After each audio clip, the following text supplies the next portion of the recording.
Hello everybody, this is Satyam Arora and today here we are going to study our new chapter 1 of for class 10th science book, that is chemical reactions and equation.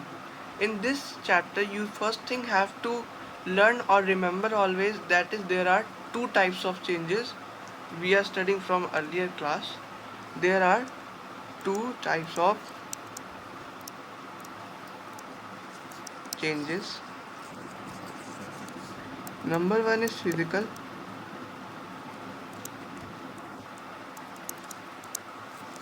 and number two is chemical. Basically जो chapter है ये वाला chemical change पे ही dependent है, पर सीखना तो दोनों ही है. तो I will explain both of these changes one by one. So yes, in two types of changes, there are first one is physical change. So first understand carefully physical change. What is that? Physical change, the change occurs in a physical property of any substance. ठीक है, कोई भी physical property में change जो अकर कर रहा है कोई भी सब्सटेंस में. ठीक है, फिजिकल प्रॉपर्टी मैंने अंडरलाइन भी किया है, याद रखिएगा. फिजिकल प्रॉपर्टी में कोई भी चेंज कर रहा है ऑब्जेक्ट, तो उसे हम लोग कहते हैं physical change. And in this change there is formation of no new substance.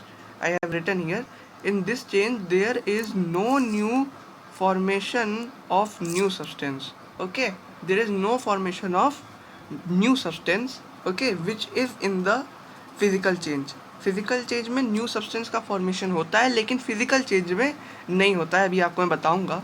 और फिजिकल चेंज की डेफिनेशन क्या है कि ये change occurs in physical property of any substance. ठीक है, जो फिजिकल प्रॉपर्टी है कोई भी सब्सटेंस की, फिजिकल वो कैसा दिखता है, किस शेप का है, उसको फिजिकल प्रॉपर्टी में आएगा वो उसकी. और अगर उसमें कोई शेप चेंज होता है या उसकी स्टेट चेंज हो रही है तो उसको कहते हैं फिजिकल चेंज. ठीक है, but in this change there is no chemically the atoms of that substance going to be changed. Okay, the physical property of that substance is only going to change, not its chemical composition. ये याद रखना है आपको. Physical change क्या होता है कि बस फिजिकल प्रॉपर्टी में चेंज आता है. जैसे एग्जांपल मैंने दिया हुआ है, जैसे फ्रीजिंग ऑफ वाटर. ठीक, फ्रीजिंग ऑफ वाटर में क्या है आपका कि जो वाटर मॉलिक्यूल है H2O वो लिक्विड में है अभी पहले, लेकिन फ्रीजिंग के बाद वो किस में बदल जाता है, सॉलिड में बदल जाता है, स्टेट चेंज हो जाती है.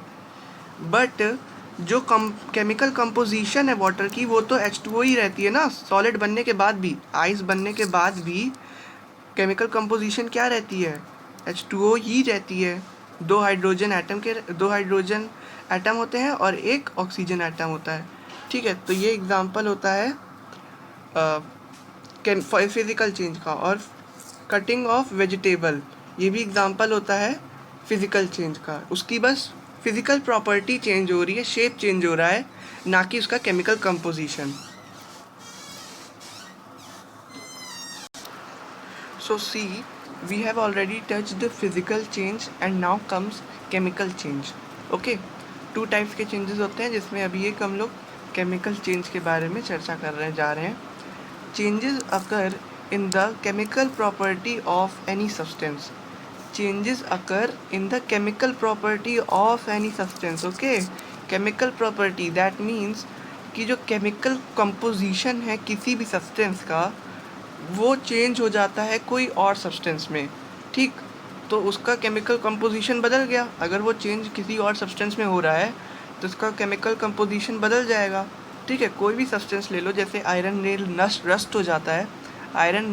अगर आयरन रस्ट हो जाता है तो उसमें एक न्यू सब्सटेंस फॉर्म होता है, that is hydrated ferric oxide, जो कि होता है न्यू सब्सटेंस. और इसका देखो, जो आयरन होता है वो Fe होता है, लेकिन after reacting with the components of the atmosphere it becomes rust and there is a change in its chemical composition, that is hydrated ferric oxide, okay, which is different from iron. It is weakened in nature. Okay, so this is chemical change. Its definition is this. If you want to learn, you can learn it. The changes occur in the chemical property. Okay, that means the chemical change, okay, जो भी किसी chemical property में भी, किसी भी substance की chemical property में अगर चेंज आ रहा है केमिकल कंपोजिशन में, तो उसी को हम लोग कौन सा चेंज कहेंगे, केमिकल चेंज कहेंगे। एंड सेकेंड पॉइंट देख लीजिए कि there is a formation of new substance. हम लोग ने फिजिकल चेंज में क्या पढ़ा था कि एक तो वहाँ पे फिजिकल प्रॉपर्टी जो होती है सब्सटेंस की वो चेंज होती है, और उसमें formation of no new substance होता है। फिजिकल चेंज में हमने ये पढ़ा था। अब केमिकल चेंज में जस्ट उसका उल्टा होता है, उसमें केमिकल प्रॉपर्टी में चेंज आता है सब्सटेंस के, और जो सब्सटेंस जो न्यू फॉर्म होता है केमिकल चेंज में, ठीक, formation of new substance chemical change में होता है, ठीक। तो ये होता है two difference in the physical and the chemical change.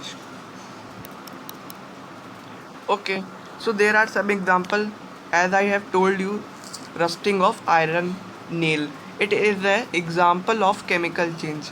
And milk to butter and milk to ghee are both the example of chemical change. Okay, ठीक है। तो अच्छी सी नोट्स बनाइए आप लोग, मैं आपको पढ़ाते जा रहा हूँ। रस्टिंग ऑफ आयरन नेल का भी एक फार्मूला होता है जो मैं आपको बाद में क्लास में बताऊंगा। और मिल्क टू बटर और मिल्क टू घी, ये सारे भी एग्जांपल हैं केमिकल चेंज के, क्योंकि जो मिल्क होता है उसका केमिकल कंपोजिशन कुछ और होता है, और बटर बनने के बाद उसका एक न्यू सब्सटेंस फॉर्म हो रहा है जो कि बटर है, ठीक है। ऐसा ही कुछ कर्ड में भी होता है। हम लोग मिल्क में जब 1 टीस्पून ऑफ कर्ड ऐड करते हैं तो उसका कोलुगेशन ऑफ मिल्क होता है, और जो न्यू सब्सटेंस बनता है वो एक पूरा होल मिल्क जो है कर्ड में बदल जाता है। तो यही होता है केमिकल चेंज, ठीक है। इसमें फॉर्मेशन ऑफ न्यू सब्सटेंस हमें देखने को मिलता है। अब in this chapter we have to cover next topic from our syllabus, that is from NCERT book. It is the observation that determines the chemical reaction taking place, okay।